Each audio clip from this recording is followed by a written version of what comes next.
தர்மத்துக்காகவே, தர்மத்தை நிலைநாட்டணுங்கிறதுக்காகவே ஒவ்வொரு யுகத்திலையும் சாதுக்களே அவதாரம் பண்ணிருக்காங்க.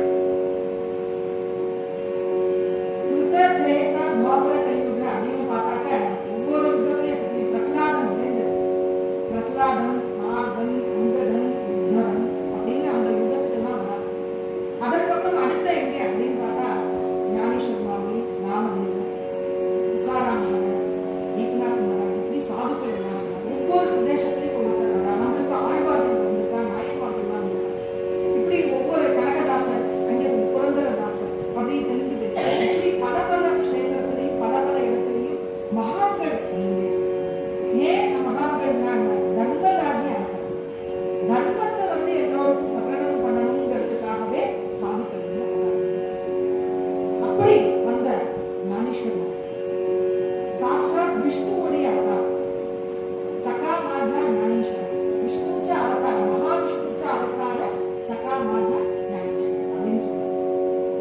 அப்ப விஷ்ணுவுடைய அவதாரமாக இருக்கக்கூடிய ஞானேஸ்வரன் எதிர்த்து இந்த உலகத்துக்கு வந்தார் அப்படின்னு பார்த்தாக்க அவர் இந்த பாவார்த்த தீபிகான்னு சொல்லக்கூடிய ஞானேஸ்வரியவே எல்லா இடத்தையும் பிரகடனம் பண்ணணுங்கிறதுக்காக மகாராஷ்டிர பிரதேசத்துல அவரோட சன்னிதானத்திலேயே இந்த விசேஷம் நடந்தது. அவரோட சன்னிதானத்துல ஒரு விட்டல் பக்தர் விட்டல் நாமம் சொல்லிட்டே உள்ள என்டர் பண்ணினார். விட்டல் நாமம் சொல்லிட்டு என்டர் பண்ணினதோடைய இதுல அந்த ஷீரடி அந்த கஷேத்திரத்துல வந்ததுக்கு அப்புறம் இவரோட சன்னிதானத்துக்கு உள்ள என்டர் பண்ணா இவர் விட்டல் விட்டல் விட்டல் சொல்லிட்டே வந்த சாய்ராம் சாய்ராம் சாய்ராம் அப்படின்னா சாதுக்களுடைய விசேஷம் என்ன அப்படின்னா அவருடைய நாமம் எங்கெங்கெல்லாம் ஒழிக்கிறதோ அந்தந்த இடத்துக்கு ஏற்ற மாதிரி அந்தந்த நாமமும் ஒழிச்சுது. பாண்டவர்கள் சொல்லியிருக்கார் என்னன்னா அவரோட ஹிருதயத்துல இருந்து வந்த நாமம் குண்டலி கவரதா ஹரிவிட்டலன் சாதுக்கள் சொல்லுவா. அவர் ஹிருதயத்துல வந்தது ஏக்நாத் மகாராஜ் அவரோட சன்னிதானத்துல என்ன சொல்லப்படுது அப்படின்னா இப்படி சாதுக்களுடைய நாமம். இங்க என்ன சொல்ற சாய்ராம் சாய்ராம் சாய்ராம். நம்ம கடையப்பள்ளூர் அண்ணா துக்காராம் அண்ணாத்துல பெரிய சத்சங்கம் மேல நடந்தது. ஒரு விசேஷம் என்ன அப்படின்னா அவரோட இடத்தையும் நடந்தது. அவர் ஞானோபா துக்காராம் ஞானோபா துக்காராம் சொல்ற எனக்கு சாய்ராம் சாய்ராம் சாய்ராம் காது திடீர்னு இருந்தாப்புல ஞானோபா துக்காராம் ஞானோபா துக்காராம் சாய்ராம் சாய்ராம் நம்மளுக்கு கேட்குது. நம்மளுக்கு ஏதாவது மாத்தி கேட்கறதா இல்ல இங்க இருக்கிறவர்கிட்ட நம்ம சொன்னா நம்மள என்னமா தப்பா நினைச்சுடுவாரு அப்படின்னு நான் அவர் ஒவ்வொரு தடவும் ஞானோபா துக்காராம் ஞானோபா துக்காராம் ஞானோபா சாய்ராம் சாய்ராம் இப்படி விழுது இருக்கேன்னு சொல்லிட்டு நிறுத்திட்டாரு. அதுக்கப்புறம் அவர் கல்யாணம் புத்தகத்துக்கு கல்யாணம் பண்ணார். பண்ணிட்டு இடத்துல நம்மளோட அவரோட சன்னிதானத்துல ஒரு 4 பேர் வந்து உட்காந்து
வேதங்கள் அத்தனையும் சேர்த்து இருந்ததை தனித்தனியாக பிரித்துக் கொண்டு பிரம்மசூத்திரத்தை எழுதினார். புராணங்கள் இதிகாசங்கள்லாம் எழுதினார். மகாபாரதங்கள் இதிகாசத்தை எழுதினார். புராணங்கள் அத்தனையும் எழுதினார். எழுதியும் மனசு அது நிலைப்படலை அப்படிங்கிறதுக்கு அப்புறம் நாரதர் வந்து அனுகிரகம் பண்றார். நீ பாகவதர்களை சொல்லக்கூடிய அந்த பக்த விஜயங்களா இருக்கக்கூடிய அவளுடைய விஷ்ணுவோடைய அம்சமாக இருக்கக்கூடிய பக்தர்களுடைய புராணத்தை நீ சொல்லு அப்படின்னு சொல்லி பாகவத புராணத்தை. இந்த மகாபாரதங்கிறது எங்க எழுதப்பட்டதுன்னா மாலா அப்படிங்கிற கேத்திரம், பத்ரிக்கு மேல இருக்கு மாலாங்கிற கேத்திரம், சரஸ்வதி நதிக்கரையில வியாசர் எழுதும்போது சரஸ்வதி நதி கல்லோரமா போயிட்டு இருந்தாராம். சவுண்ட் போட்டுட்டே போனாராம். அவர் சொன்னாங்க, சவுண்ட் போட்டுட்டே இருந்தா எப்படி எழுதுறது, அதனால நீ வந்து முக்கியமான ரூபத்துல போயிடு அப்படின்னு சொன்னாலும். அதனால முக்கியமா கீழே போய் அந்த பிரயாகராஜை வந்து வெளியில வராங்க சரஸ்வதி. அப்படி அவர் சொல்றபடி நடந்துருந்தாங்க. அப்படி சரஸ்வதி நதிக்கரையில அவர் சொல்றதை யார் எழுதுறது அப்படின்னா விநாயக பெருமான் வந்தார். அவர் வந்து நான் எழுதுறேன், ஆனா நீங்க சொல்லிட்டே இருக்கணும், நான் விடுவிடம் எழுதுவேன், நீங்க நிறுத்தக்கூடாது. ஆனாலும் கூடார்த்தமான விஷயங்கள் ஒரு விஷயங்கள்ல சொன்னா அது பல விஷயங்களா தெரிகிற மாதிரி இருக்கணும். அப்படிப்பட்ட ஸ்லோகங்களை நீங்க சொல்லணும், நான் எழுதணும்னு சொன்னா அவர் சொல்ல சொல்ல விநாயகர் எழுதினாரா, அந்த தங்கத்தை உடைச்சு எழுதினாரா. எழுதப்பட்டு விநாயக பெருமானுடைய அனுகிரகத்தினால வந்ததுதான் இந்த மகாபாரதத்தில் இருக்கிற 18 விஷயங்கள் சொல்லணும். என்னதெல்லாம் அப்படிங்கிறதையும் சொல்றாரு.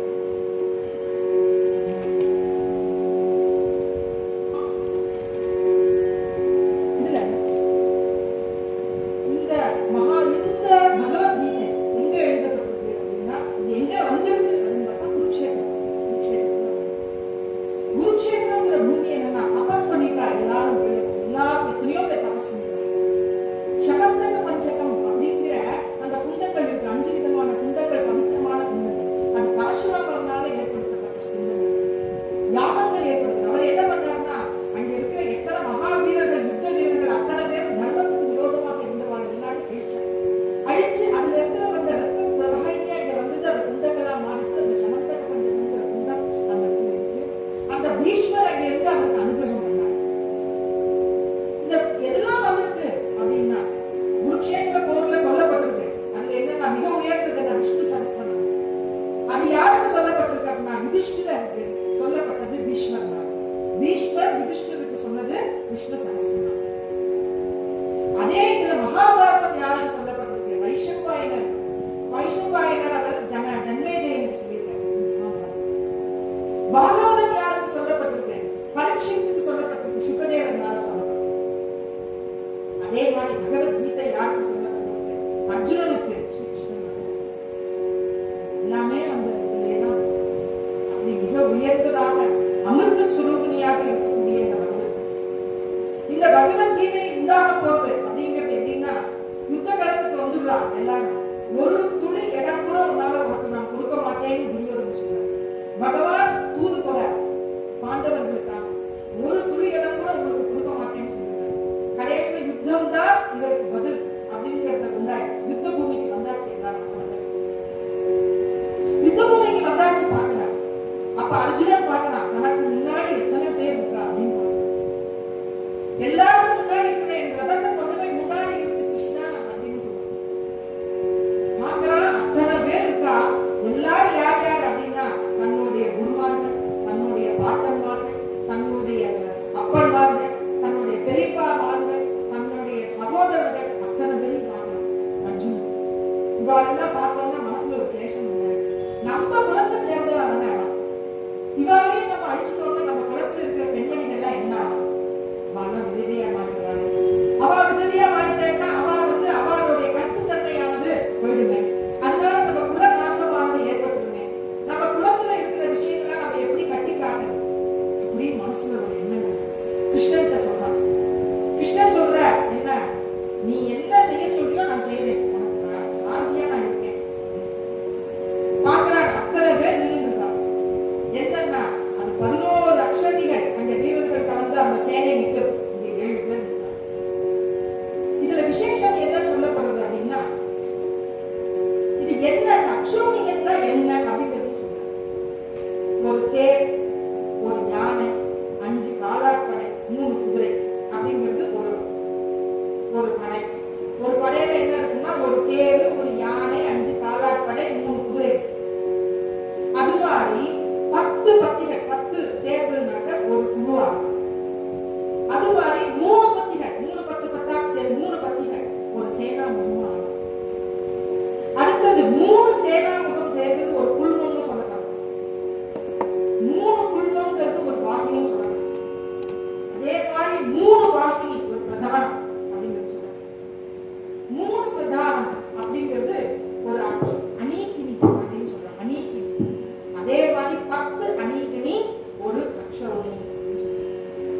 அப்ப இந்த ஒரு அக்ஷௌனி இத்தனை சேர்ந்து, அப்ப இத்தனை எத்தனை பேர் இருக்கா அப்படின்னா 21,870 பேர் ஒரு அக்ஷௌனி. அதே மாதிரி 21,870 யானைகள், 1,09,350 காலாட்படைகள், 65,610 குதிரைப்படைகள். இத்தனை பேர் இருக்கா. இப்ப ஒரு அக்ஷௌனியில இவ்வளவு. அப்ப இங்க இத்தனை பேர் இருக்கா, 7 அக்ஷௌனியர் இருக்கா பாண்டவர்களோட. அந்த எங்க இருக்கா 11 அக்ஷௌனிகள். இதுல என்ன விசேஷம் அப்படின்னா, மகாபாரதத்துல அவர் வியாசர் எழுதினார் 18 பருவங்கள் எழுதினார், 18 பருவங்கள். அதே மாதிரி பகவத்கீதையில் அவர் எழுதிக்க எத்தனைன்னா, பகவத்கீதையில 18 அத்தியாயம். அதே மாதிரி இந்த அக்ஷௌனியில பார்த்தா அங்கே 11 பேர் இருக்கா, இங்க நம்ம பாண்டவர்கள 7 பேர் இருக்கா, 11 7 இருக்கா 18 பேர். அடுத்தது விசேஷம் என்னன்னா, இந்த காலாட்படை குதிரைப்படையில சேர்த்து இது எல்லாத்தையும் கூட்டினேனாக்கா இது 21,770 தேர். அதை எல்லாத்தையும் சேர்த்து கூட்டினா 2 3 8 3 11 7 18. அடுத்தது அதே மாதிரி 18 தேர் யானை 18ங்கிற பாவம். 1,09,380 9 12 17 18 18. அடுத்தது 65,610 குதிரைப்படை 6 11 6 17 18. 18 18 18ன்னு வர மாதிரியே அவர் தன்னுடைய பருவங்கள்ல 18 பருவங்கள். அதே மாதிரி 18 நாள் மகாபாரதத்துல 18 நாள் யுத்தம், அதுல பகவத்கீதை 18 அத்தியாயங்கள். அதே மாதிரி இந்த 11 7 18ங்கிறது அக்ஷௌனிகள். இப்படி 18 18 சொல்லி பகவான் ஒரு விசேஷமா அவருடைய அந்த அந்த பண்ணிட்டார், எழுதிட்டார். அருமையாக இவ்வளவு விஷயங்கள் கலந்து கொண்டு எழுதிட்டார். இது விசேஷமாகும். யார் அப்படின்னா சாக்ஷா விஷ்ணுவுடைய ஒரு அவதாரம். அப்படி பண்ணவர் அந்த வியாசர் எழுதின பகவத்கீதை பீஷ்ம பருவத்தில் எழுதுறார். அர்ஜுனன் தன்னுடைய கேட்கிறான், என்ன கேட்கிறாங்க, எஸ்ஏ எஸ்தாம் நிஷ்டிதம் ரூஹிதம் சிஷ்யத்வேகம் துனாதி மாம் துவாம் கட்டா. நான் என்னன்னா கார்பண்ய தோஷம், நான் கிருபணனா ஆயிட்டேன். நான் எல்லாம் இருக்கிறவாட பார்த்தா என் சொந்தக்காரங்களா பார்த்துட்டேன். அதனால என்னால யுத்தம் பண்ண முடியல. இருக்கிறவங்களா பார்த்தோன்னே எனக்கு வேர்க்குது, என்னோட காண்டிபமானது கீழே விழுந்துருது, என்னால ஒன்றும் செய்ய முடியல, நான் சோர்வடைஞ்சிட்டேன், என்னோட மக்கள் எல்லாம் நான் இழக்க விரும்பல, அதனால இந்த போரே எனக்கு வேணாம், அதனால நான் விட்டுறேன் அப்படின்னு சொல்லிட்டு தன்னோட காண்டிபத்தை கீழே போறேன். போட்ட உடனே நான் அவனை கிருப்பணன்னு திட்டுறேன். என்னடா கோழையா இருக்கு, நீ என்ன செய்ய போற, நான் எல்லாம் கருவி, நான் கருவி, நீ செய்ய போற அப்படிங்கிற விஷயத்தை அவர் சொல்ற. கிருப்பணன் யார் அப்படின்னா, தனக்கு தெரிஞ்ச விஷயத்த மற்றவர்களுக்கு சொல்லாமல் தன்கிட்ட வச்சுக்கிறவன் கிருப்பணன். தனக்கு செல்வந்தம் இருக்கு மற்றவர்களுக்கு செய்யாமல் இருக்கிறவன் கிருப்பணன். தனக்கு ஒரு விஷயம் தெரிஞ்ச அந்த விஷயத்தை 4 பேருக்கு சொல்லாமல் இருந்தா அவன் கிருப்பணன். தனக்கு தன்னோட மக்கள் இருக்கா, அவளுக்கு உதவி செய்யாமல் இருக்கான்னா அவன் கிருப்பணன். அப்படி கிருப்பணனா இருக்காளா? இந்த கிருப்பணங்கிற தோஷம் எனக்கு வந்து அர்ஜுனன் சொல்றான், எனக்கு வந்து, அதனால எனக்கு என்ன செய்யறதுன்னு தெரியல. இந்த தர்ம மூலம், தர்மங்கிற என்னால என்ன செய்ய முடியாத மூலத்துல போயிட்டேன், மூட வழக்கம் ஆயிடுச்சு. என்னோட மனசு மூலத்தன்மையில போயிடுது. எது உண்மை, எது செய்யணும், எது செய்யக்கூடாதுன்னு எனக்கு தெரியாம. அதனால எனக்கு நீ அனுகிரகம் பண்ண, உனக்கு நான் சிஷ்யனாக வருவேன்.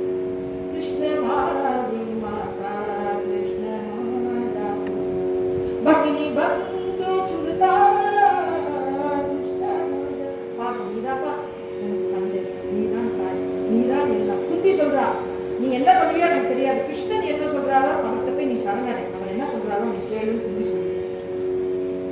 இப்படி எல்லோராலும் சொல்லப்பட்டு பெரிய விஷயமா பகவான் தன்னுடைய விஸ்வரூப தரிசனத்தையே காமிச்சு கொடுக்கிறார். முதல்ல யாருக்கு காமிச்சு கொடுக்குறாரு அப்படின்னா யசோதா அம்மாவுக்கு காமிச்சு கொடுக்குறாரு. அம்மா பால் அவ சாப்பிடும் போது குழந்தைய கேட்கிற, என்னடா சாப்பிட்ட வந்து கொடுத்துட்டு இருக்கியா வாயில அப்படின்னா, காடு காமிக்கும் போது விஸ்வரூப தரிசனத்தை. அடுத்தது அக்ரூருக்கு காமிச்சு கொடுக்குறாரு. அடுத்தது திருதராஷ்டிரனோட சபையில காமிச்சு கொடுக்குறாரு. கோபிமார்களுக்கு காமிச்சு கொடுக்குற, ராதைக்கு காமிச்சு கொடுக்குறாரு. அடுத்த திருதராஷ்டிரனுக்கு சொல்ற, இந்த பாரு நான் தான் தெரியும் அப்படின்னு அவன் என்ன பண்றான், புத்திரனுடைய மோகத்துல இருக்கான், எது நல்லது எதுன்னு கெட்டதுன்னு தெரியும்.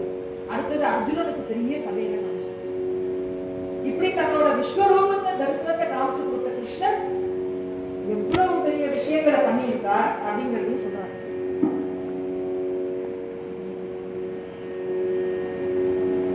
அந்த கிருஷ்ணன் ரூபத்துல இருக்கிறவன் தான் ஞானேஸ்வரன். அவர் என்ன பண்ணியிருக்காருன்னா இதே மகாவிஷ்ணுவோடைய அம்சத்துல பிறந்தவர் தான். எப்படி கிருஷ்ண பரமாத்மா ஆவணி மாதத்துல பிறந்தாரோ, எப்படி அந்த அஷ்டமி நட்சத்திரத்துல பிறந்தாரோ, அதே மாதிரி அஷ்டமி திதி அதே கிருஷ்ணன் அந்த நட்சத்திரத்திலேயே குரு வந்து பிறந்தார். கிருஷ்ணன் யாரு அப்படின்னா பரம்பொருள் சச்சிதானந்த பரபிரம்மம். அந்த பரபிரமே இந்த பரபிரமமா ஞானேஸ்வரமாவியா. அது எது எல்லாரும் என்ன சொல்றா? சக்கா மாஜா ஞானேஸ்வரா, தோழரா இருக்கானா ஞானேஸ்வரன். இந்த ஞானேஸ்வரன் எப்படி இருந்தார், எப்படி வந்தார், எதுக்காக வந்தார் அப்படின்னா விட்டல் பந்த் ருக்மிணி அவளுடைய தம்பதியர்களுக்கு வந்தார். இவளுடைய மூதாதையர்கள் யாருன்னா திரியப்பன் அப்படிங்கிறவர். இவெல்லாம் எந்த இதுல சம்பிரதாயத்தை சேர்ந்தவா அப்படின்னா நாத் சம்பிரதாயத்தை சேர்ந்தவர். ஆதிநாத குரு சகல சித்தாந்தா. ஆதிநாத் அப்படின்னா சிவகுரு. அப்ப நாத் பரம்பரையில என்னன்னா சிவபெருமான் தான் குருநாதர். ஆதிநாத குரு சகல சித்தாந்தா மச்சீந்திரதயாச்சா முக்கிய சிஷ்யா. மச்சீந்திரநாத் அவர்கள். மச்சீந்திரநாத் அடுத்தது அவருடைய அனுகிரகத்தினால கோரக்நாத். கோரக்பூர் இப்ப கேள்விப்பட்டிருப்பேன். கோரக்பூர் அங்கேதான் எல்லாம் கீதா பிரஸ் எல்லாம் வருது இல்லையா? அதான் கோரக்நாத் பிறந்தது. அந்த கோரக்நாத், அந்த கோரக்நாத்துக்கு அப்புறம் அந்த கஹினிநாத். இந்த கஹினிநாத்துக்கு சிஷ்யரா இருந்தவர் தான் ஞானேஸ்வர் மாவுளியோட மூதாதையா இருக்கக்கூடிய திரையம்பத்ன மூலபுருஷன். அவ இருக்கக்கூடிய இடம் என்னன்னா ஆப்பே காவுங்கிறது பிரதிஷ்டானபுரம்னு சொல்லக்கூடிய பைத்திய கஷேத்திரத்துல இருக்கு. அந்த கஷேத்திரத்துல இருக்கிற அந்த திரியம்பக் அவரோட குடும்பத்துல பிறந்த விட்டல் பந்த் அப்படிங்கிறவளுக்கும் ருக்மணி மாதாவுக்கும் பிறந்தவர் தான் ஞானேஸ்வர் மாவு. ருக்மணி மாதா ரொம்ப தபஸ் பண்ணினவர். அவ என்னன்னா ஒரு நாளைக்கு ஒரு 100 தடவை 150 தடவை அரச மரத்தை சுத்துவாள் ஆலந்தி கஷேத்திரத்துல. அந்த அரச மரம் அப்படிங்கிறது என்ன? கோல்டன் பிம்பிள், சோனியாச்சா பிம்பலான்னு பண்ணுவாங்க. ஸ்வர்ண பிம்பல். அந்த ஸ்வர்ண பிம்பலத்தை 100 தடவை சுத்தி வருவாங்க. சிவா விஷ்ணு பிரம்மஸ்வரூபம் அந்த அந்த பிம்பல் அரசமரம். அதை சுற்றி வந்ததுனால பகவான் சொல்ற கனவுல இந்த சித்தோ பந்துங்கிறவர், இந்த கோவிந்த பந்துங்கிறவர் யாருன்னா அந்த திரையப்பத் பந்த் அவருடைய விட்டல் பந்துங்கிறவர். அந்த விட்டல் பந்து எல்லா இடத்துலயும் யாத்திரை பண்ணிட்டே வர, வந்து இருக்கிற இடத்துல ஆனந்தி கஷேத்திரத்துக்கு வர, ஆனந்தி கஷேத்திரத்துல இருக்கிற சித்தோ பந்துங்கிறவருடைய கனவுல பாண்டுரங்கன் குதிக்கிறார். குதிச்சு சொல்ற இந்த விட்டல் பந்துக்கு உன்னுடைய பொண்ணு ருக்மணியை கொடுத்துருவோம் அப்படிங்கிறத சொல்றாரு. அப்ப விட்டல் பந்து என்ன நினைக்கிறார் அப்படின்னா இவ்வளவு தூரம் எல்லா இடத்துலயும் யாத்திரை பண்ணிட்டு வரக்கூடியவர் நினைக்கிற நம்மளுக்கு ஏதோ கனவு வந்துட்டு இதை போய் உங்க பொண்ணை போய் எனக்கு கொடுக்கணும்னு நம்ம கேட்க முடியுமா அப்படின்னு நினைச்சுருக்காரு. அப்போ அவருக்கும் கனவுல வந்த மாதிரி சித்தோ பந்துக்கும் கனவுல வர, அதே மாதிரி இவருக்கு விட்டல் பந்துக்கு கனவுல வந்த மாதிரி பகவான் பாண்டவன் சொல்றார் ஒரு பொண்ணு அவருக்கு அதே மாதிரி விட்டல் பந்துக்கும் அவனோட பொண்ணை நீ கல்யாணம் பண்ணி. ஏன் அப்படின்னு சொல்லிட்டு 4 அவதார மூர்த்திகள் உங்களுடைய வயத்துல அந்த அம்மாவோட வயத்துல இருந்து வரப்போறது, அதனால இந்த இவருக்கு நீ கல்யாணம் பண்ணி கொடு பகவான் பாண்டவன் அனுகிரகம் பண்ணி அந்த மாதிரி சித்தோ பந்து கேட்டு அந்த விட்டல் பந்துக்கு அந்த ருக்மிணியை கல்யாணம் பண்ணி வைக்கிறார். இப்படி கல்யாணம் ஆகி பல நாட்கள் ஆனந்தியில அந்த சித்தேஸ்வரர் அந்த பூமியில இருந்து தபஸ் பண்ணிட்டு நல்ல விதமா இருக்கார் விட்டல் பந்து. ஆனால் அவர் சம்சாரத்துல அவருக்கு நிலை கொள்ளல. அதனால அந்த பெண்மணிகிட்ட கேட்கிற இனிமே என்னால இப்படி குடும்பத்துல இருந்துட்டு முடியாதுன்னு சொல்றாங்க. அப்ப சொல்றாரு நம்மளுக்கு குழந்தை பாக்கியம் வந்ததுக்கு அப்புறம் நீங்க போகலாம். வெயிட் பண்ணி பாக்குறேன், ஆனா குழந்தை பாக்கியம் வரனால இல்ல. ஒரு நாளைக்கு என்ன சொல்றாரு, நான் கிளம்புறேன், காசிக்கு போறேன், போயிட்டு வர போறேன் அப்படிங்கிறார். அதுவே அவருடைய உத்தரவா எடுத்து இவர் காசிக்கு போயிட்டார். விட்டல் பந்த் காசியில இருக்க ராமானந்தர் அப்படிங்கிறவர் யார்? கபீர்தாசருடைய குருநாதர். அவருக்கு சிஷ்யரா நீங்க மாறிடுறார். போய் சொல்லிடுறார் என்னன்னா எனக்கு யாரும் இல்லை, எனக்கு நீங்க தீட்சை பண்ணி வைக்கணும், நான் சன்னியாச தீட்சை எடுத்துக்கிறேன் அப்படின்னு சொல்லி சன்னியாச தீட்சை எடுத்துன்ற சில நாட்களுக்கு பிறகு அந்த ராமானந்தரே தீர்த்த யாத்திரை கிளம்பி வர வந்திருக்க போது இந்த ஆனந்தி கஷேத்திரத்துக்கு வர வந்து இருக்கிற போது அந்த இடத்துல வந்து உட்கார்ந்துக்கிறேன். இந்த சோனியாச்சா பிம்பல்ல வந்து உட்கார்ந்துக்கிறேன். எல்லாரும் நமஸ்காரம் பண்ற இடத்துல இந்த ருக்மணி மாதாவும் வந்து நமஸ்காரம் பண்றா. நமஸ்காரம் பண்ணா சௌபாகியவதி பவா புத்திரவதி பவான்னு சொல்லி ஆசீர்வாதம் பண்ற. அவ சொல்லி சிரிச்சுக்கிறா. ஏமா சிரிக்கிறேன், எங்க ஆட்டுக்காரே என்னோட ஞானியில ஞானத்தின் மேல ஞானத்துல கவனிக்கிற யாருன்னு பார்த்தா அந்த விட்டல் பந்தே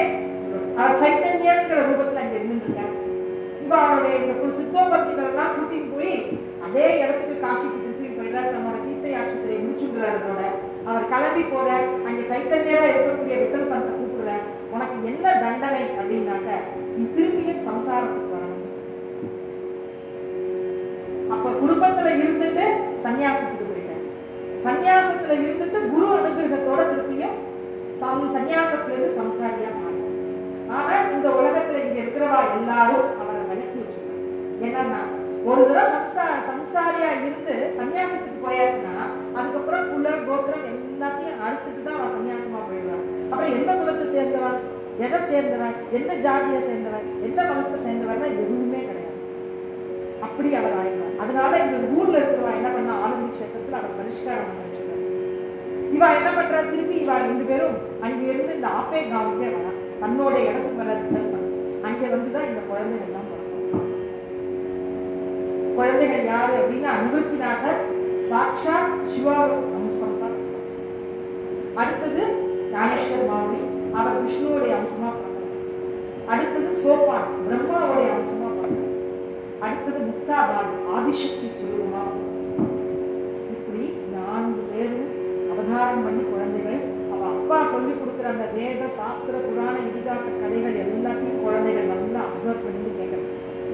எல்லாம் நல்ல சீக்கிரமே அவதார புருஷர்கள்ங்கிறதுனால எல்லாம் சீக்கிரம் அந்த குழந்தைகள் கத்துக்கிறது. ஒரு தடவை என்ன ஆயிடுச்சுன்னா, ஒரு பெரிய இடி மழை ஒண்ணு பெய்யும். அந்த இடி மழை பெஞ்ச உடனே இந்த குழந்தைகள் எல்லாம் வனத்துல போகுது. போயிட்டு இருக்கிற போதே மழை பெஞ்சிருக்கிறது, திடீர்னு குருமல் சத்தம் கேட்குது, ஒரு புலி சத்தம் கேட்குது. கேட்ட உடனே இந்த குழந்தைகள்லாம் பயந்து இந்த பக்கம் அந்த பக்கம் எல்லாம் போகுது. அதுல இந்த குழந்தைகள் என்ன பண்ணிருக்குன்னா தன்னுடைய பாதையை மறந்து போயிடுது. இதுல இந்த நிவர்த்திநாதர் என்ன தனிமைப்படுத்தப்படுறார். அடுத்தது இந்த குழந்தைகள் 3 பேரும் ஒரு இடத்துல போயிடுது. இந்த குழந்தை மட்டும் தனியா வந்து இருக்கு. பின்னாடி இந்த புலி கத்துறது, கத்தி ஓடி வருது. இவர் முன்னாடி ஓடுற, பின்னாடி புலி பார்த்தது. இப்படி ஓடி வந்து இருக்காரு. அங்க ஒரு குகை இருக்கு. அந்த குகைக்குள்ள நிவர்த்திநாதர் என்டர் பண்ணோம்னா இந்த புலி அந்த குகைக்குள்ள யார் இருக்காருன்னா சாட்சாத் குருநாதரான ஜெகனிநாதர். அவர் யாரு அப்படின்னா இந்த திரியம்பக் அப்படிங்கிற மூலபுருஷர் சொல்லக்கூடிய அந்த பெரியவர் அவருக்கு அனுகிரகம் பண்ணி வச்சார். அவரே இங்க ககினிநாதர் இந்த குழந்தைகளை குரு அனுகிரகம் கிடைச்சிருக்குன்னா அதுக்கப்புறம் அந்த வம்சமே அதுக்கு கீழே அடிமணிஞ்சவா இருப்பா. ஏன்னா குருவோட திருஷ்டியில இருந்து மாறிட மாட்டாங்க. குரு திருஷ்டி கிடைச்சிருக்குன்னு வச்சுக்கோங்களேன், அந்த வம்சம் அந்த குடும்பத்துல இருக்கிற வம்சத்துக்காரர் எல்லாரும் அந்த குருவோட அனுகிரகம். ஒருத்தருக்கு கிடைச்சதுன்னா அவருக்கு நினைச்சுக்க கூடாது, அந்த குடும்பத்துக்கு நினைச்சுக்கணும். அந்த குருநாதர் அதற்கப்புறம் அந்த குடும்பத்துல இருக்கிறவா எல்லாரையும் ரட்சிக்கிறார். ஏன்னா இவர் சரணடைஞ்சிருக்கார். இந்த குடும்பத்துல ஒரு சம்சாரியானவர் போய் ஒரு குருநாதரோட பாதத்துல இருந்து அவர்கிட்ட இருந்து தீட்சை வாங்கிட்டு அவர்கிட்ட அனுகிரகம் வாங்கி தன்னையே அவர்கிட்ட ஒப்படைச்சதுக்கப்புறம் அவர் குடும்பத்துக்கார அத்தனை பேரும் அவளுக்கு அடிபணிஞ்சவாளா ஆனதுனால இந்த குருநாதர் பார்த்துட்டே இருக்கார். அந்த நிவர்த்திநாதர் ரட்சிச்சார். என்ன ஒரு புலி ரூபத்துல வந்து அந்த ககினிநாதர் இந்த நிவர்த்திநாதரை ஆட்கொள்ற. 1 வார காலம் அந்த குழந்தைக்கு பிரம்ம ஞானத்தை சொல்லி கொடுக்கும். குழந்தை தேஜோமய ரூபமா கத்துக்கிறது. ஏன்னா சாட்சாத் சிவவம்சம் இல்லையா, தட்சிணாமூர்த்தி சொரூபம், குரு அம்சம். அதனால நிவர்த்திநாதர் எல்லாத்தையும் கத்துன்ற. 1 வார காலம் கழிச்சதுக்கு அப்புறம் இந்த குழந்தைகள்லாம் அங்கேயும் இங்கேயும் போய் கடைசியில தன்னுடைய இடத்துக்கு வந்துடுது, அவ இருக்கிற இடத்துக்கு. அப்ப நிவர்த்திநாதர் கிளம்பி 1 வாரம் கழிச்சு வர. 1 வாரம் கழிச்சு வரும்பொழுது வாசல்ல வந்து நிக்கிற. இந்த துளசி மாடம் இருக்கு. இந்த துளசி மாடத்துல இந்த முக்தாபாய் கோலம் போட்டு உள்ள என்டர் பண்ணிருந்தா. வாசல்ல வந்து நிக்கிற. உள்ள இருந்து பாக்குற ஞானேஸ்வர், வெளியில வந்து பாக்குற. அப்ப பார்க்கும்போது அவருடைய அண்ணா நிவர்த்திநாதரா தெரியும், குருநாதரா தெரியும். அப்படி தேஜோமய இருக்கிறார். நமோ விஷத போத விதக்னா வித்யாரவிந்த பிரபோதயா பராப்ரமேய பிரமதாத்மஸ்ய நமோ சம்சார தபசூர்யா அபரிமித பரம வீர்யா. சம்சார தபசூர்யா, சம்சாரங்கிற இருட்டுக்கு சூரியனா இருக்கக்கூடிய குருநாதர் அப்படின்னு சொல்றாங்க. சம்சார தமசூர்யா அபரிமித பரம வீர்யா தருண தரூர்யா நாடனிதா அப்படின்னு குருநாதரை பார்த்த. என்னைக்கு குரு திருஷ்டி கிடைச்சதோ அன்னைக்கு ஞானேஸ்வர பாவுலிக்கு அனுகிரகம் பண்ணிடுறார். ஞானேஸ்வர பாவுலி தன்னுடைய தம்பியான சோபானுக்கு அனுகிரகம் பண்றார். சோபான் தேவன் முக்தாபாய்க்கு அனுகிரகம் பண்றார். இவா எல்லாருக்கும் இந்த சம்பிரதாயம் என்னன்னா வார்க்கரி சம்பிரதாயம். இந்த சம்பிரதாயம் என்ன சொல்றது அப்படின்னா ராமகிருஷ்ண ஹரிங்கிற மந்திரத்தை சொல்றது. இந்த சம்பிரதாயத்துல யார் யார் இருக்காங்க, சிவாம்சம் கொண்ட சைவைட்ஸ் வர்றா, வைஷ்ணவர்கள் கொண்ட வைஷ்ணவைஸ்வரா, இன்னும் எத்தனையோ மகான்கள் அத்தனை பேரும் இந்த வார்க்கரி சம்பிரதாயத்துல வரா. இந்த வாரி கிளம்பி போகும்போது அத்தனை குருமார்கள் அவாவோட குடும்பத்தோட சேர்ந்து எல்லாருக்கும் போறார். இதுக்கு சர்தாரா இருக்கக்கூடியவர் யாருன்னா ஞானேஸ்வர் சுவாமி. ஞானேஸ்வர் சுவாமி எல்லாத்தையும் எடுத்துட்டு சர்தாராத்துக்கு முன்னாடி போறார். என்ன பண்ண போறாருன்னா, ஆனந்தியிலேருந்து அங்க பண்டரிபுரத்துல வந்து அத்தனை பக்தர்கள், அத்தனை மகான்கள், அத்தனை பேரையும் பெரியவா சின்னவான்னு பார்க்காம பண்டிதர்கள், பண்டித மூட நர நாரி வைஷ்ணவர் அத்தனை பேரையும் கூட்டிட்டு போய் பாண்டவர்களோட பாதார விந்தத்துல போய் சேர்த்து. இப்படி செய்யக்கூடிய வார்க்கரி சம்பிரதாயத்துக்கு அடித்தளம் நாட்டினவர் ஞானேஸ்வர் அடித்தளம் நாட்டுறார் வார்க்கரி சம்பிரதாயம். அந்த வார்க்கரி சம்பிரதாயத்துல பிரஸ்தானத்ரயம்னு சொல்லப்பட்டது. எப்படி நம்ம ஹிந்து வைதிக சனாதன தர்மத்துல பிரஸ்தானத்ரயம்னு சொல்லப்படுறது என்னன்னா, பிரம்மசூத்திரம், அடுத்தது இதிகாச புராணங்கள், அடுத்தது பகவத்.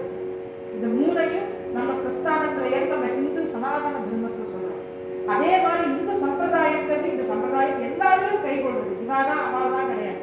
இந்த சம்பிரதாயத்துல இருக்கிறவளை பார்த்தா அத்தனை மகான்களும் இங்க போயிடலாம். பாண்டவர்கள் ஒரு தெய்வமா எடுத்துட்டு எல்லாரும் அவங்கள்ட்ட போய் சரணடைஞ்சிடலாம். அதுல எத்தனை மகான்களும் சரணடைஞ்சிடலாம். அதனால இந்த மகாராஷ்டிரா கஷேத்திரத்துல இவா ஆவான்னு கிடையாது, ஒரே தெய்வம் தான், எல்லாரும் குல தெய்வம் பாண்டவன்.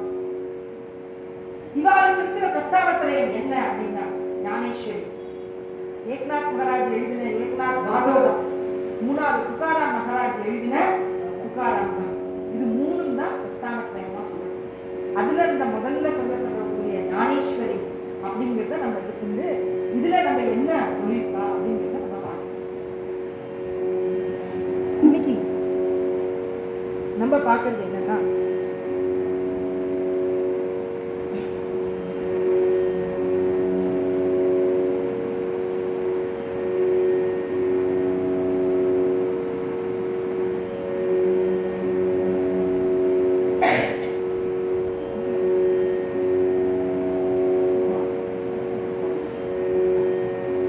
ஞானேஸ்வரி ஆரம்பிக்கிறேன். இன்னொரு 10 நிமிஷம் இருந்து கேட்டு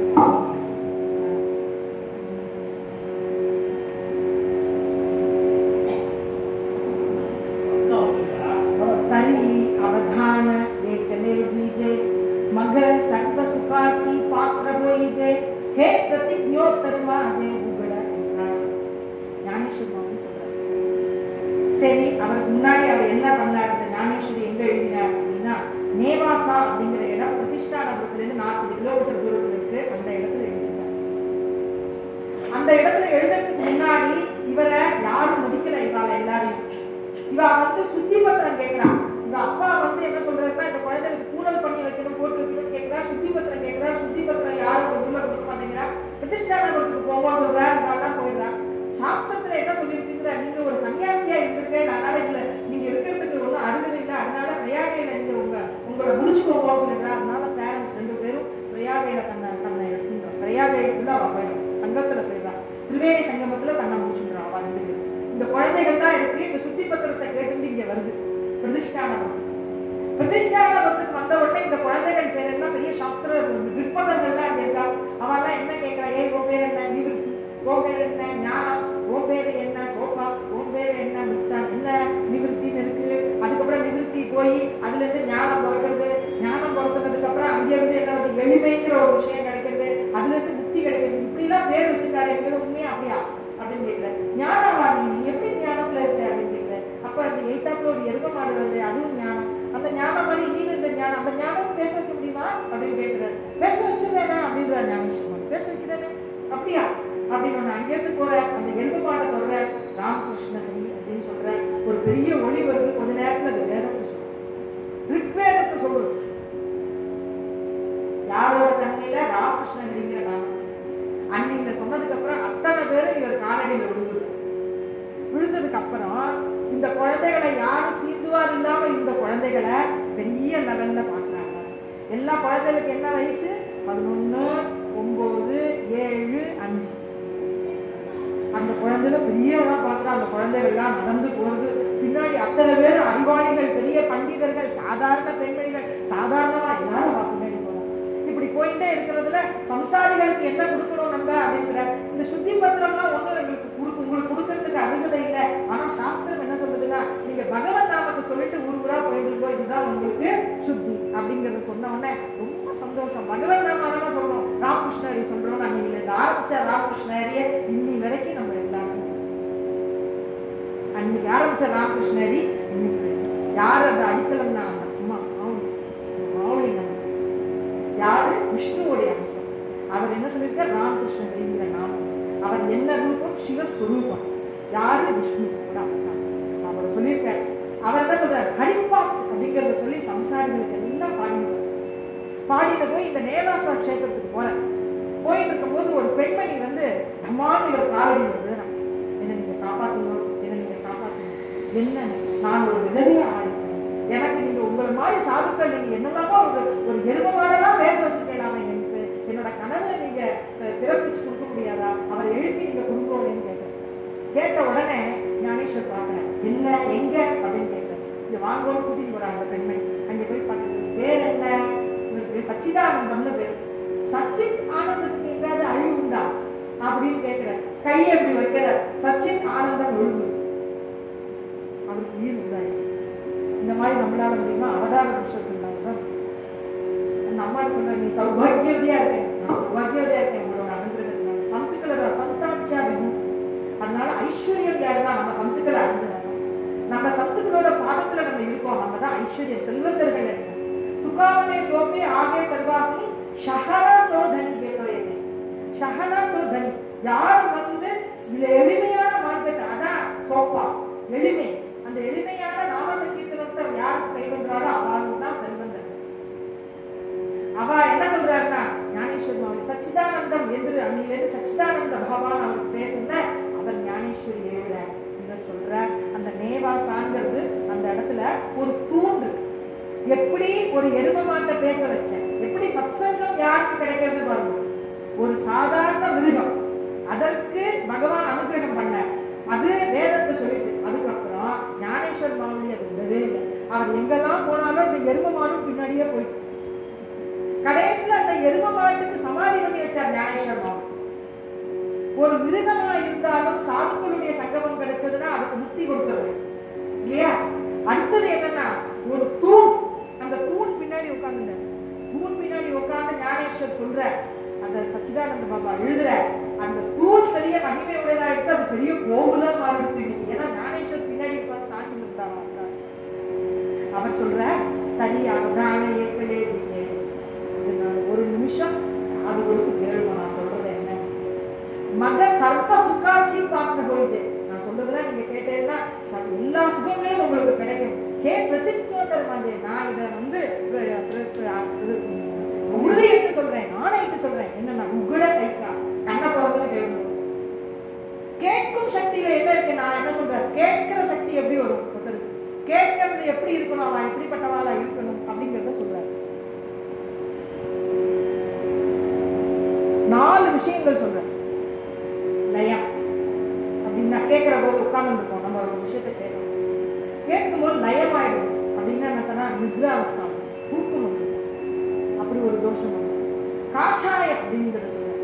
அப்படின்னா என்னன்னா, அது நம்ம தான் எல்லாம் பண்றோம் அப்படிங்கிற அகங்கார பாவத்துல வந்தவாளாலையும் நீங்க கேட்க முடியாது. அடுத்தது என்னன்னா, தன்னோட மனசு வந்து மற்ற விஷயத்துல ஆக்கர்ஷம் பண்ணிட்டுன்னு வச்சுக்கோங்க. அங்க இருக்கிறவாளே இப்ப என்ன சொல்றாங்கிறத யாரும் கேட்க மாட்டாங்க. அது ஒரு கடைசியில உண்மத்த பாவம், எனக்குதான் எல்லாம் தெரியும் அப்படின்னு உட்கார்ந்து இருப்பாங்க. அவாளாலே ஒரு கேட்க.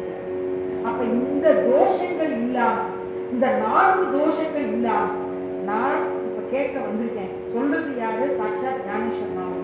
கேட்கறது யாரு? அவளுடைய சிஷ்யர்கள். யாரு? என்ன பெரிய பெரிய பண்டிதர்கள் இருக்கிற சமூகம் அவளுக்கு. அடுத்து சொல்ற,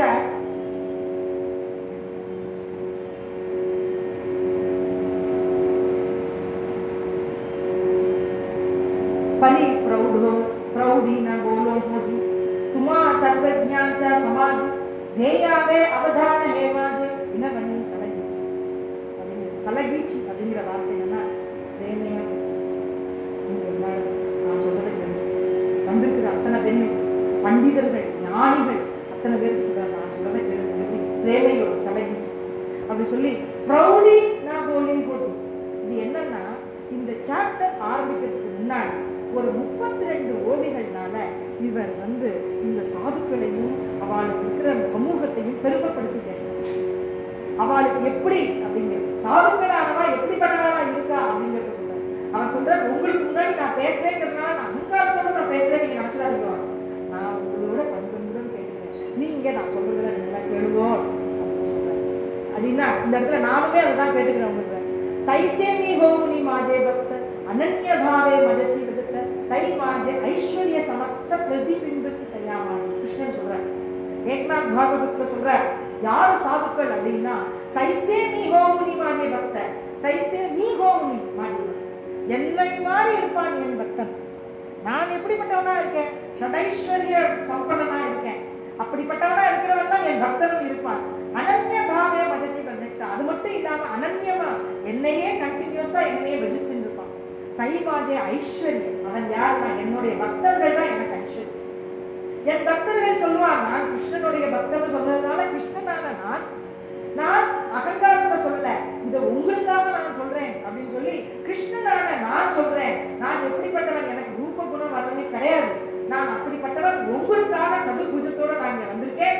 என்னோட பக்தர் என்ன மாதிரி இருப்பான், அவளுக்கும் சதுர்புஜம் இருக்குமா. சாதுக்கள் எப்படிப்பட்டவாளா இருக்கா அப்படின்னா அவளுக்கும் சதுர்புஜங்கள் இருக்குமா. அவளோட திருஷ்டி பகவத் திருஷ்டியா இருக்கும். பகவான் என்ன பார்ப்பார், என்ன நினைப்பார் தன்னுடைய பக்தர்களுக்குங்கிறத சாதுக்கள் அவள மாதிரியே பகவான மாதிரியே செஞ்சு கொடுப்பாங்க. அதனாலதான் பகவான் சொல்ற, தைசே நீ ஹோமுனி மாஜே பக்தர், என்னோட பக்தர் என்னவனா இருக்காங்க. அனன்ய பாவே மஜச்சி விஜத்த தை மாஜே ஐஸ்வர்ய சமத்தார்த்தா, அவள்லாம் யாருன்னா ஐஸ்வர்யம். ஏன்னா பகவானை என்னால பார்க்க முடியாது, ஆனா இவரை நம்மளால பார்க்கணும். இவருடைய அனுகிரகத்தை நான் வாங்கியிருக்கேன். இவருடைய அனுகிரகத்தை நான் 18வது வயசுல வேலைக்கு கிளம்புறேன், என்னோட சர்டிபிகேட்டை கொண்டு வந்து வச்சேன். அன்னைக்கு சத்சங்கம் அட்டன் பண்ணேன். இவ்வளோ விபூதி என் கண்ணு முன்னாடி தோன்றிட்டு அந்த விபூதியை வாங்கி நாங்க ரீச்சிருந்தோம். அவருடைய என்ன பாவங்கிறத அவரோட சத்சங்கத்துக்கு நான் போய் அனுபவிச்சேன். அவர் இன்னைக்கு இந்த சொல்ல வைக்கிறாருன்னா அவருடைய அனுகிரகம், குரு அனுகிரகம் நம்ம பேசலாம். அவர் சொல்ற பகவானுக்கு என்னதான் ஐஸ்வர்யம் இருக்கு அப்படின்னா ஞான ஐஸ்வர்யம், சக்தி, பல, வீரியம், தேஜ். தேஜன்னா ஒளி பொருந்தியவரா இருப்பார் பகவான்.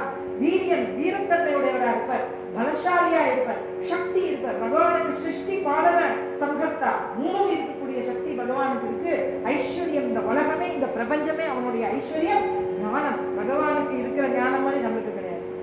என்ன அப்படின்னா எத்தனையோ ஜென்மங்கள் யுக யுகமா இருக்கிறவால எத்தனை பேர் இருந்தாலும் நான் சொல்லுவேன் அர்ஜுனா, நான் எத்தனை பேர் இருந்தாலும் நீ என்ன நீ பாக்குற, நீ என்ன எத்தனையோ ஜென்மத்துல நான் இருந்தேன்னு சொல்றியா, அப்படியா அப்படின்னு அர்ஜுனன் கேட்க. ஆமா, நான் எத்தனை யுகங்கள்லாம் இருக்கிறவாளோட நான் பார்த்திருக்கேன். இன்னைக்கு நான் உன்னையும் பாக்குறேன், நீ என்ன பார்க்க முடியாது, நான் உனக்கு திருஷ்டி கொடுக்குறேன், நீ என்ன பாருங்க விஸ்வரூப தரிசனம். அப்படி மேலும் அவருக்கு அனுகிரகம் இருக்குமா. பகவானுக்கு என்னன்னா பிரேமை, கருணா, தயா, க்ஷமா அப்படிங்கிற 4 குணங்கள் பகவான். அதே குணங்கள் சாதுக்களுக்கு இருக்கும். அதனாலதான் சந்தாச்சாரி தர்மலாயி அவதரதி, தர்மலாயி அவதர சொல்ற. அடுத்து சொல்ற,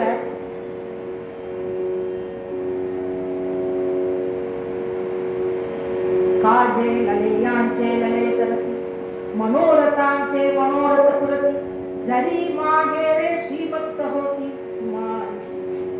சாதுக்கள் எப்படிப்பட்டவான்னு சொல்றார் ஞானேஸ்வர் உட்கார்ந்து இருக்காரு. சாதுக்கள் சொல்றது எல்லா சமூகத்தில் இருக்கிறவனே சொல்ற, குருநாதர உட்கார்ந்து தன்னுடைய அண்ணா சொல்ற. லலேயாஞ்சே லலே சரதி, லலேயாஞ்சே லலேனா சந்தோஷமா. தாய் குழந்தை அது என்ன பண்ணுது, தாய் குழந்தை கேட்கறது எல்லாம் என்னன்னா 2 விளையாடின்னு கேட்கறது. எனக்கு அங்க போறது, கடையில இருக்கிற அந்த பொம்மை வேணும், இது வேணும், இது வேணும் எல்லாம் கேட்கறது. அதெல்லாம் குழந்தைக்கு வாங்கி கொடுப்பாரு. மனோரத்தாஞ்சே மனோரத்த குருத்தி, அந்த குழந்தை என்ன நினைக்கிறது பார்த்து அந்த தாய் தகப்பன் செய்வாங்க. ஜரி மாஹேரே ஸ்ரீமந்த ஹோதி, அது அப்பா அம்மா பெரிய பணக்காரர்கள் செல்வந்தர்களா இருக்கிறவளா இருந்தா உங்களை போல. அப்படின்னா உங்களை போல என்னன்னா வாழும் யாரு சாது சந்துக்களும் என்னன்னா பெரிய செல்வந்தர்கள், தனவான்களா. அப்படி தனவான்களுக்கு நாங்க குழந்தைகளா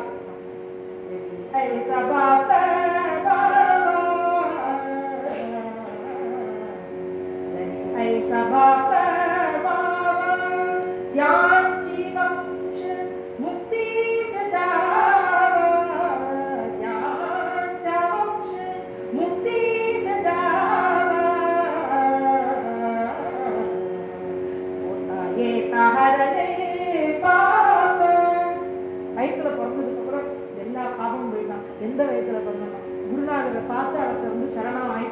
வந்துருவா. அதுக்கப்புறம் அவளோட குழந்தையெல்லாம் நம்மளை மாறிடுவோம், அவளோடவெல்லாம் நம்ம ஆயிடுவோம். அப்புறம் இந்த சம்சாரத்துல இருக்கிறவங்களோட நம்ம தொடர்பு கிடையாது. நீ வேணா சம்சாரத்துல இருந்துட்டு இருக்கலாம், ஆனா உன்னுடைய தொடர்பு அவன் திருஷ்டியில நீ வந்தாச்சு. அதனாலதான் சொல்றான் ஜரி மாஹேர ஸ்ரீமந்த ரோட்டி சுமாதேஸ். நீங்க யாருன்னா செல்வந்தர்களோட குழந்தைகள். நாங்க என்ன நினைக்கிறோமோ அதை நீங்க பூர்த்தி பண்ணி கொடுக்கிற மகானுபாவர்கள், மகோதயர்கள் நீங்க அப்படின்னு சொல்லி சமூகத்துல இருக்கிறவாரே சொல்லிட்டார். ஓரத்துல ஞானேஸ்வர் மாவளி நிவர்த்திநாதர் அப்படி நிவர்த்திநாதர் அப்படின்னு பாருங்க. நானும் தலையாட்டம் 9வது சாப்டர்ல அழகா சொல்றாரு, ஒவ்வொரு விஷயமும் சொல்றாரு. கொஞ்சம் ஒரு 10 நிமிஷம் ஏன்னா லேட்டா ஆரம்பிச்சுங்க, சொல்லலாமா?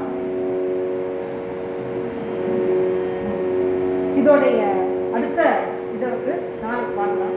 நிறைய விஷயங்களை சொல்றேன்.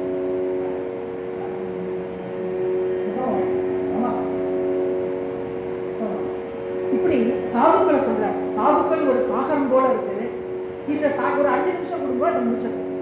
சாகரம் போல இருக்கிற அந்த சாதுக்கள், இந்த சாகரத்தை நம்ம போர்வையினால போட்டு மூடிட முடியுமா அப்படின்னு கேட்கிறேன். இது எல்லாம் இதுல இருக்கு. நான் தமிழ்ல சொல்றேன். சாகரத்தை போர்வையினால போட்டு மூடிட முடியுமா? மின்மினி பூச்சிகள் இருக்க, இந்த மின்மினி பூச்சிகளுக்கு சின்ன சின்ன வீட்டுல பார்த்தா அங்கங்க லைட் எரிகிற மாதிரி இருக்கும். இது போய் சூரியனுக்கு போய் தீபாராதனை காமிக்க முடியுமா அப்படின்னு கேட்கிறேன். அதே மாதிரி ஒரு குழந்தை இருக்கு, அந்த குழந்தை தன்னுடைய அப்பா அம்மாவோட சாப்பிட்டு இருக்கிற போதே அப்பா அம்மாவுக்கு அந்த தட்டுல இருந்து இருக்கிறத எடுத்து அப்பாவுக்கே ஊட்டி விடுது. இதுதான் நம்மளோட நிலைமை. நம்ம என்ன அப்படின்னா, நம்ம குழந்தைகள் இவாள் பெரிய சமூகத்துல இருக்கிறவா, அவள்கிட்ட இருக்கிற விஷயத்தை கத்துட்டு அவளுக்கே நம்ம திருப்பி சொல்றது எப்படின்னா, ஒரு தாய் தந்தையில் இருக்கிற தட்டுல இருக்கிற விஷயத்தை எடுத்து அவளுக்கே திருப்பி ஊட்டுற கதையா இருக்கு. இப்படி அமிர்தத்தை கொடுக்குறா. அந்த அமிர்தம்ங்கிற சாதுக்கள் இருக்கிற போது சாதாரண தட்டுல அமிர்தம் இருக்கு, அதோட ஒரு பக்குவான்கள் சாதாரண முறுக்கு சட்டை இதெல்லாம் வச்சு இதுக்கு சமம்னு சொல்லி இதை சாப்பிட்டான்னா அவன் பைத்தியக்காரன். அமிர்தம்னு இருக்கக்கூடிய தட்டுல நம்மளுக்கு கொடுத்தா அது மாதிரி இந்த உலகம் அப்படிங்கிறதுல இந்த அமிர்த ஸ்வரூபமாக இருக்கக்கூடிய மகானுபாவர்கள் நம்மளுக்கு குருநாதர்கள் வந்திருக்கா. இவாளெல்லாம் இருக்கும் பொழுது நான் என்ன அப்படிங்கிற இந்த மகனீயர்கள் யாரு அப்படின்னா, பெரிய பெரிய மகான்களா இருக்காரு. எனக்கு முன்னாடி இந்த சமூகத்துல இருக்கிற உட்கார்ந்து இருக்கா. என்ன சரஸ்வதியோட புத்திரனா அப்படின்னு கேட்கிறேன். சரஸ்வதிங்கிறது என்ன அப்படின்னா, சரஸ்வதியோட குழந்தைக்கு போய் நம்ம போய் அவளுக்கு விசேஷங்கள்லாம் சொல்லிட முடியுமா? அது மாதிரி இங்க இருக்கிறவாள்னா பெரிய பெரிய ஞான கலைகள்ல நிகழ்ந்தவாளா இருக்கா. இவாளுக்கு போய் நான் என்ன போதனை பண்ண முடியும்? இந்த கீதாவுக்கு நான் அர்த்தம் சொல்றேன், நிரூபணம் பண்றேன், நான் வந்து உட்கார்ந்து இருக்கேன், என்னால என்ன பண்ண முடியும்? ஆனால் நான் சிறு குழந்தை, நான் ஏதோ ஒண்ணு பேசுறேன். ஆனா நீங்க நான் சொல்றதை காது கொடுத்து கேட்கிறேன், இதை கேளுங்க. ஆனா சொல்லிட்டு இந்த பேச்சாளரா இருக்கிறவனுக்கு இவனுக்கு எவ்வளவு பெரிய திறமை இருக்குன்னு பார்க்காதீங்க. நீங்க எங்களுக்கு அனுகிரகம் பண்ணுங்க, கிருபை பண்ணுங்க. அதை வச்சு எனக்கு என்னவோ என் ஹிருதயத்துக்குள்ள ஸ்பூரணம் ஆகி ஒவ்வொரு ஸ்லோகம் வரும்பொழுதும் அதற்கு என்னெல்லாம் நான் வந்து பிரமாணம் கொடுக்கணும், என்னெல்லாம் நிரூபணம் பண்ணணும்னு வரக்கூடிய அந்த சாரஸ்வத அந்த பாவத்தை எனக்கு நீங்க கொடுக்கணும். சரஸ்வதியோட மூர்த்தியா இருக்கக்கூடியவர், மகேஷனோட மூர்த்தியா நீங்க இருக்கல, அது மாதிரி பெரிய சிவபெருமான் மாதிரி பெரிய அவர் குருத்தன்மையில இருக்கிறவா நீங்க எல்லாரும். உங்களுக்கு முன்னாடி நான் என்ன பெரிய ரூபத்துல பேசுற போறேன். அதனால எனக்கு நீங்க அனுகிரகம் பண்ணுங்க. நீங்க மகேஷாட்சே மூர்த்தி அப்படிங்கிற ஹே அசோகிட்டி தயாவரி ஜலிக்கே கீஹா பத்மகரு மாதா பாருக்கே தோஹா பரித்துக்கே மகேஷா. ஒரு சின்னவனா இருப்பான், ஆனா அவனுக்கு குருநாதனுடைய அனுகிரகம் கிடைச்சு சில குருநாதனோட கை வைக்கப்பட்டதுன்னா அதுக்கப்புறம் அவன் சிவபெருமானுக்கும் மேல ஆயிடுவான். சிவபெருமானுக்கும் மேல பல விஷயங்களை சொல்ல ஆரம்பிச்சுவானா. அப்படி பெரிய பெரிய மகானுபாவர்கள்லாம் நீங்க இருக்கு. உங்களுக்கு முன்னாடி நான் என்ன சொல்லுவேன்? அதனால நீங்க என்ன எனக்கு அனுகிரகம் பண்றதுன்னா, நான் நிரூபணம் பண்றதுக்குள்ள பல வாக்கு சுடர்கள், வாக்குல இருந்து வரக்கூடிய சப்தங்கள் எல்லாம் நிறைய எனக்கு வர்றதுக்கு நீங்க எனக்கு அனுகிரகம் பண்ணணும். அனுகிரகம் பண்ணினதை நான் உங்களுக்கு திருப்பி கீதா அர்த்தமா உங்களுக்கு திருப்பி கொடுக்குறேன். இந்த ஸ்லோகத்தை எல்லாத்துக்கும் உங்களுக்கு விரிவுரையா கொடுக்குறேன். அதனால குருநாதரே, நிவர்த்திநாதரே, நான் சொல்றதை நீங்க கேளுங்கன்னு சொன்னா, நீ சொன்னதெல்லாம் போதும். என்ன நீ ரொம்ப பெருமைப்படுத்தி பேசிட்ட, ஆகாசம் அளவுக்கு சொல்லிட்ட, சந்திரமா அளவுக்கு குளிர்ச்சியை கொடுத்துட்ட, எனக்கு அமிர்தத்துக்கு உள்ள ஈடுபாட என்ன சொல்லிட்ட. நீ என்னதான் நீ சொல்லல, நீ பிரமாதமா என்ன சொல்லிட்ட. இனிமே என்னை பத்தி சொல்லணுங்கிற அவசியம் இல்லை. ஏன் சொல்றாருன்னா, ஒரு காரியம் செய்யறதுக்கு முன்னாடி குரு வந்தனம்ங்கிறது. அதனால குருவை மட்டும் வந்தனம் பண்ணிக்க கூடாது. குருவே சாது, சாதுவே குரு. சாதுக்கள் தான் முதல்ல வருவா, அதுக்கப்புறம் அவளே குருநாதரா மாறிடுவா. அதனால இந்த குரு தன்மையில நீங்க இருக்கிறாங்க, அதனால குரு தன்மையில இருக்கிறதுனால நான் சொன்னேன், நீங்க கேட்க இந்த குருவா என்ன நான் சொல்றேன், நீ நிரூபணம் பண்ண, நீ மேலும் மேலும் இந்த ஸ்லோகங்களுக்கு நீ அர்த்தம் சொல்லு அப்படின்னு சொல்லி இதை 33 ஓவிகள்னால முதல்ல சாதுக்களையும் குருநாதரையும் வந்தனம் பண்ணி அந்த குரு திருஷ்டி நம்மளுக்கு தேவை அப்படிங்கிறத எல்லோருக்கும் சொல்றாரு. அதனால ஒவ்வொரு சாப்டரும் குரு வந்தனத்தோட ஆரம்பிக்கும், சாதுக்கள் பெருமையோட சொல்லும். அந்த போன சாப்டர்ல என்ன சொன்னாருங்கிற சொல்லுவார். அடுத்த சாப்டருடைய விவரங்களை நம்ம பார்க்கலாம். குரு அனுகிரகத்தினால இது நடக்கிறது. இது மென்மேலும் நல்லபடியா நடக்கணுங்கிறத பகவான்கிட்ட பிரார்த்தனை பண்ணி இன்னைக்கு சத்சங்கத்தை போலா புண்டலி கவரதா ஸ்ரீ ஞானதேவ पंढरीनाथ भगवान की जय, माऊली ज्ञानेश्वर महाराज की जय, जगत गुरु श्री तुकाराम महाराज की जय, प्रेमी केंद्र सद्गुरु महाराज की जय, सद्गुरु योगीराज महाराज की जय, सद्गुरु तुकाराम महाराज की जय. ஞானேஸ்வரிய ஸ்ரீ ரகுநாத் மகாராஜ் எல்லாத்தையும் சொல்லிட்டு வாரமா நான் அவங்களோட தான் கேட்டிருக்கேன். எனக்கு குரு அனுகிரகத்தினாலேயே ஒரு கிரந்தம் கிடைச்சது. அந்த கிரந்தத்துல எல்லாம் விளக்கமான உரையா கிடைச்சது. அதை வச்சுட்டு மென்மேலும் எனக்கு யோகிராஜ் மகாராஜ் குருநாதர் மேலும் மேலும் நல்லா பண்ணுங்கிற விஷயத்தை மட்டும் சொல்லி என்ன அனுப்பிச்சுட்டேன்.